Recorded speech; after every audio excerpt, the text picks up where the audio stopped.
Hey guys, today we're going to be looking at the grand-seiko SBGM239 Hodinkee limited edition.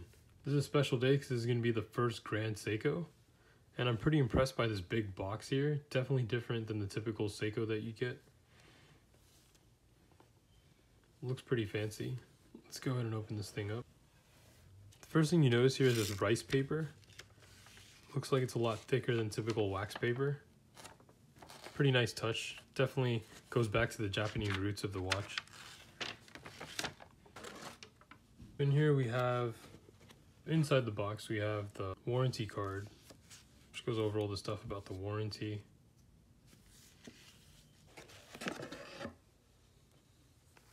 Instructions manual, which looks like it's in multiple languages, so that's kind of a nice touch. It's a really interesting illustration there.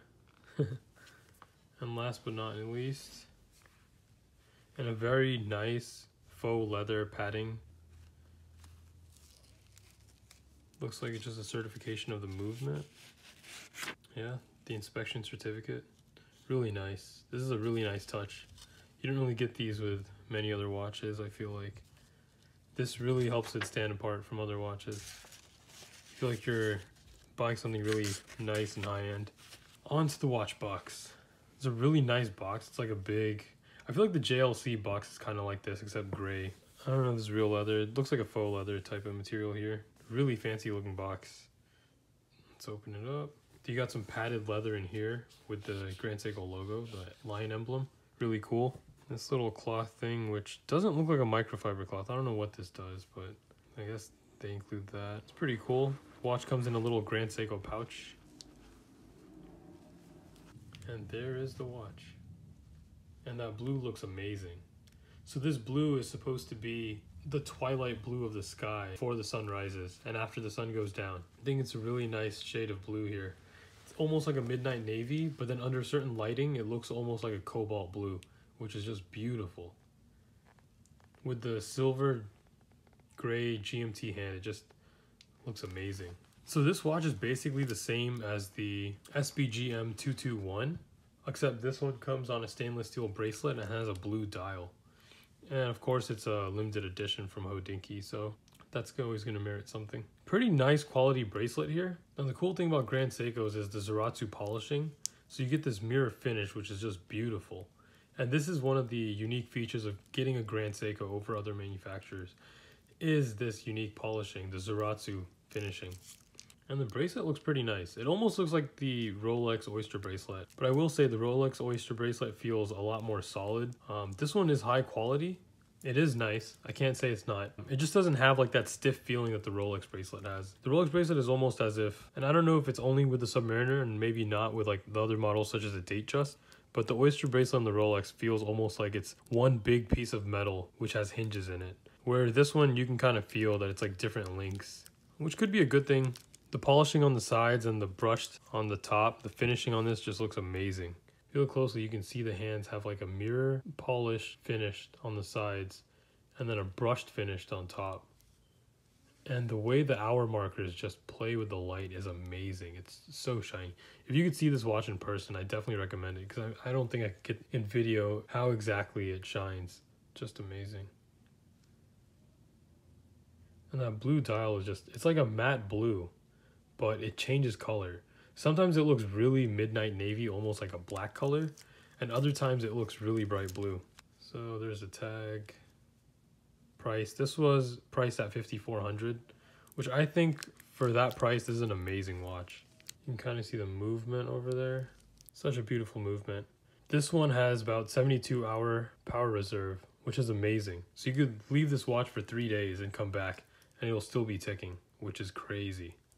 And right now it looks almost like a cobalt blue under this lighting, which is just beautiful. So this watch spans about 39.5 millimeters in diameter, and this one's about 13.9 millimeters thick, which is just a little more than the SKX, but it has like this beautiful domed crystal.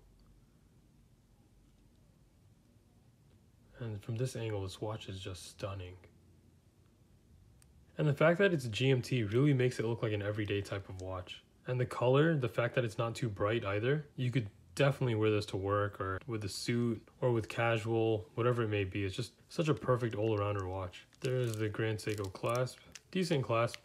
I like the signature there, the GS. And this watch does have a signed crown. Has a GS logo right there. You should be able to see that. And let's see how it does on wrist. On wrist, this thing fits beautifully. It's just such a nice fit. The bracelet is so comfortable. It really feels like a high-end bracelet. And I know the bracelet is brushed while the case is polished, but the way they go together, it just fits so well together, which you wouldn't really expect. The sides of the bracelet are polished, so that kind of goes along with the case even better. I'm really a huge fan of this watch. This might be my new daily. If you're thinking about getting a good daily, I think this is it. This is like the perfect watch. GMT, dressy, yet sporty with the steel bracelet. It's just such a good all-rounder. And the bracelet fits so perfectly between those lugs. Look at that. And being at only 13.9 millimeters, even though for some that might be on the thick side, I mean, you can see from right here, it just hugs the wrist so well. And the way that the lugs are curved, you don't feel like it's big at all.